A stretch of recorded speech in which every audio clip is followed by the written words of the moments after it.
publisko tiesību nozares tās, kas ir saistītas ar konstitucionālām tiesībām vai satversmi. Tātad konstitucionālās.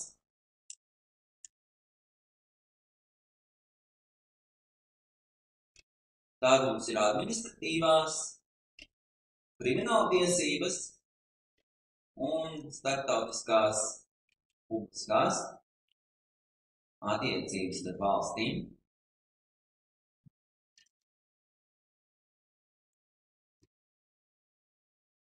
Tātad publisko tiesību jautājumi skar 3 vai 4 lielās tiesību nozares.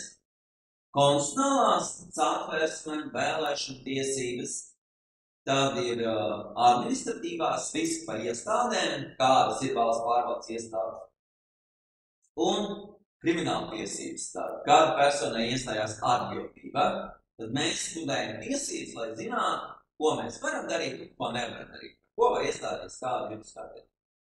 Un, protams, starptautiskās publiskās tiesības tās, kas regulē attiecības starp valstīm vai starptautiskām organizācijām un valstīm.